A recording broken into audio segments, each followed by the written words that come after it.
WWE Saturday night's main event is coming back, and it's going to be held right here in my backyard of Long Island, New York. What's up, world? It's your boy Tommy on the spot for Watch Along Wrestling. Hopefully everyone is doing well and staying safe. It has been a minute, but it's so great to be back here with each and every one of you. And as the great John Cena says, time is our greatest asset, and thank you for spending some of that with me here today.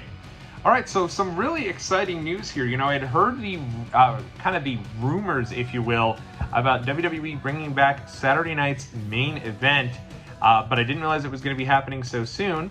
However, earlier today, it was announced that Saturday night's main event will indeed be returning later this year on December the 14th, and it will be held live at the Nassau Veterans Memorial Coliseum.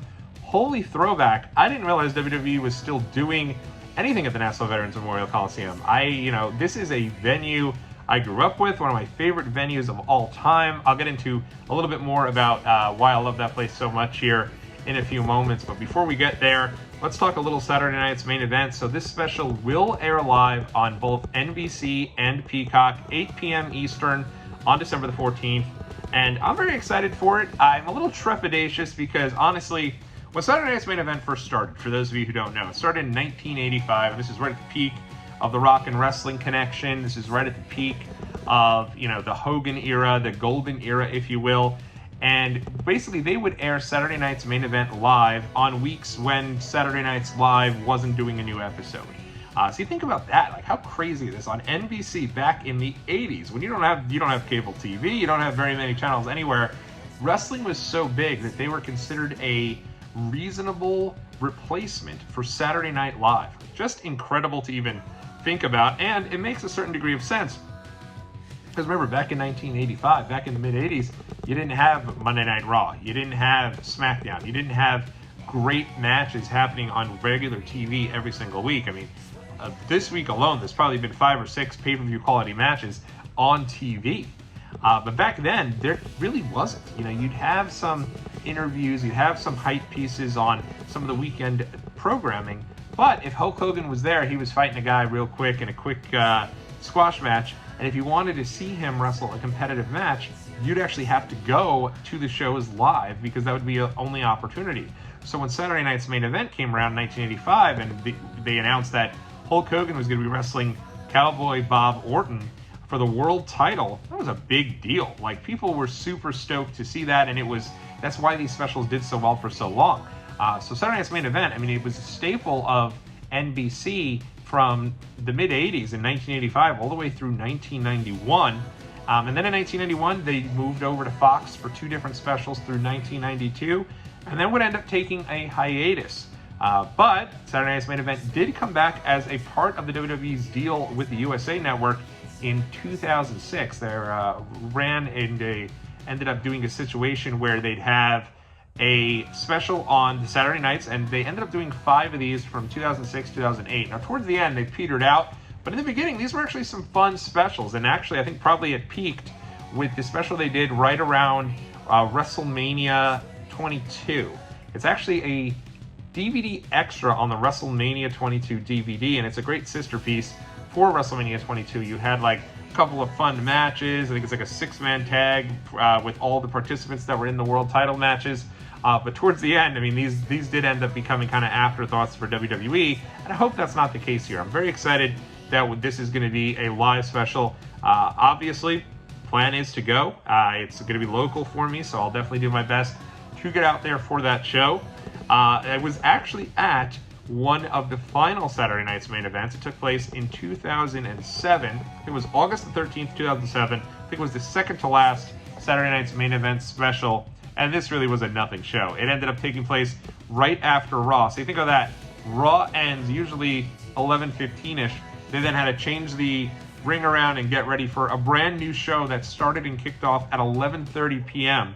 So and then if you come from Long Island and you go to Madison Square Garden, you typically take the Long Island Railroad. That typically will run every hour until about 11:15, and then it will switch to every 2 hours. So not only did we stay for the Saturday night's main event special, but then we had to wait around in the train station until 1:15 a.m. in order to get a train back to Long Island. So a very late night for us. And if you're wondering, oh, what was on that special, probably most well remembered for a Matt Hardy versus Evander Holyfield boxing match. Holy random. How was Evander Holyfield fighting Matt Hardy in any sort of WWE programming? But for me, I'm excited for this also because, again, it is going to be at the Nassau Veterans Memorial Coliseum, the site of the very first Saturday night's main event, so it's a homecoming in many different ways. And that building is just one of my favorites. It is one of the buildings that I used to grow up as a kid. I'd go through all the time. Well, a lot of times I'd go, usually my dad would take me to Madison Square Garden because he was more, comfortable with that LIRR and that public transportation. And anytime WWE came either to the Westchester County Center or to Nassau Veterans Memorial Coliseum, my mother would take me there. So every time they were in town, we would always go. It's about 20-minute drive from where I grew up, and we'd go to all the different shows. And then eventually, this would probably culminate, I'd say, for me in terms of a wrestling fan, with me going to my first pay-per-view there, the SummerSlam 2002, which many people still say is the greatest SummerSlam of all time. So what a great first pay-per-view for yours truly.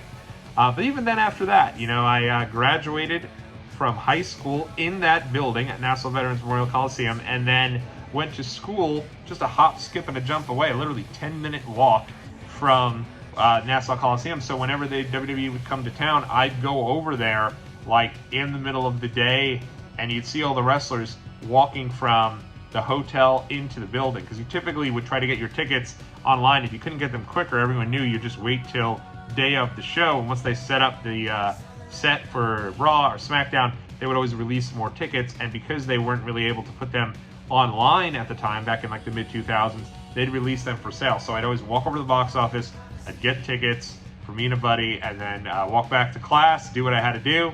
Went to Hofstra University, for those wondering. So it was pretty cool, and I'm very, I'm nostalgic for that building. So anytime I hear WWE is going to be there, I try to go. And it's been a while. I feel like the last time I was there was probably the first ever WWE Evolution pay-per-view. For those who aren't familiar, in 2000, I guess it was 2018.